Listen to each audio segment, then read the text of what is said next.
Hello' everyone, কি খবৰ আপোনালোকৰ? মোৰ অন্য এটা ভিডিঅ'লৈ আপোনালোকক সকলোকে স্বাগতম জনাইছোঁ। আৰু এই ভিডিঅ'টো হৈছে 23 এপ্ৰিলৰ আৰু এই ৰাতিৰ ভিডিঅ' আছিলে, মানে 22 এপ্ৰিলৰ ভিডিঅ' আছিলে।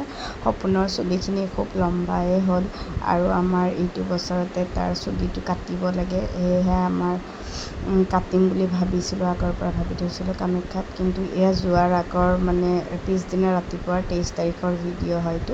মোৰ মানে ইমান বেছি গা বেয়া আছিল, মানে কাপোৰ পিন্ধিবই পৰা নাছিলোঁ। মোৰ অলপ বেমাৰ হৈ আছিল, মই ডক্টৰক দেখাইছিলোঁ আৰু মেডিচিনো খাই আছিলোঁ। সেইকাৰণে মোৰ মানে গাটো খুবেই দুৰ্বল আছিল।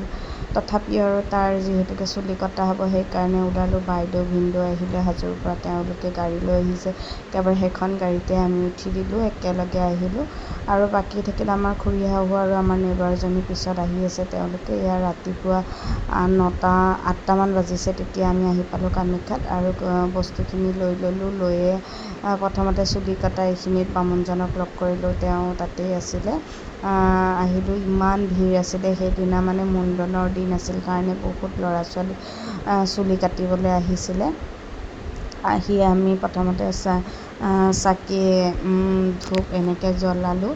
তাৰপিছতে বামুণজনে আমাক অলপমান বহিব দিছে। তেওঁ মানে 2-3টা ল'ৰা ছোৱালীৰ চুলি কাটি নিয়ম কৰাই আছেতো, আমি অকণমান দেৰি হ'ল কাৰণে আমাক ৰখিবলৈ ক'লে।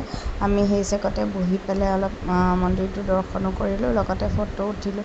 আৰু এই আমাৰ সপোনে ছাগলীৰ লগত খেলিছে, ভয়ো কৰে, ডাঙৰ ডাঙৰ থাকেতো।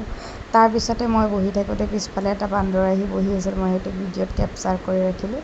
তাৰপিছত এয়া ফাইনেলি আমাৰ সপোনৰ চুলি কাটিবলৈ আহি গ'লোঁ আমি, চাকি ধূপ জ্বলাই পেলাই। আৰু ইমান দুখ লাগিছে চুলিখিনি যেতিয়া তাৰ কাটিব লৈছে, নাজানো কিয় জানো মোৰ চকুৰ পানী ওলাই গৈছেগৈ। মানে ইমান দিন তাৰমানে চুলিকেইডাল থাকিলে অলপ বেলেগ বেলেগ লাগিছিলতো, আৰু এতিয়া চুলিখিনি কাটি দিয়া হ'ব। আৰু বহুত ল'ৰা ছোৱালী কিন্তু বহুত কান্দিছে। আমাৰ সপোনে ইমান ধুনীয়াকৈ চুলিখিনি পাতি দিছে কাটিবলৈ, আৰু আমাৰ ভিনদেউৱে কোচত বহাই লৈ আছিলে। তাৰপিছত চুলি কাটি পেলাই আমি তাতে যিটো পুখুৰী আছে ভিতৰতে, সেইটোলৈ আহি পেলাই তাতে গা পা ধুৱাব লাগে মানে। আৰু বতৰটো অকণমান হেৰি আছিল, ঠাণ্ডা টাইপৰ, সেইকাৰণে মই মানে মচাই দিলোঁ তাতে। কাপোৰ কানি পিন্ধাই পেলাই আমি পুৰোহিতজনক সেৱা কৰিলোঁ, তেওঁক দক্ষিণা দিলোঁ। আৰু লগতে আমি আমাৰ সম্পূৰ্ণ কামখিনি হৈ গ'ল চুলি কটা। তাৰপিছতে আহি পেলাই আমি তাতে হোটেল এখন আছে, তাতে বহিলোঁ খাবলৈ। আমাৰ বেছি দেৰি হ'ব বুলি ভাবিছিলোঁ, কিন্তু 12:30 আমাৰ গোটেই কাম কমপ্লিট হৈ গৈছে। তাৰপিছত আমি চলে বতৰে খালোঁ গোটেইবিলাকে লগ লাগি। আমি ভাত খাম বুলি ভাবিছিলোঁ দেৰি হ'লে, কিন্তু নহ'ল, সোনকালেই হৈ গ'ল। তাৰপিছত আমি এখন গাড়ী বুক কৰি ঘৰলৈ আহিলোঁ। আজিৰ ভিডিঅ'টো ইয়াতে এৰিলোঁ, নেক্সট আকৌ লগ পাম, টাটা।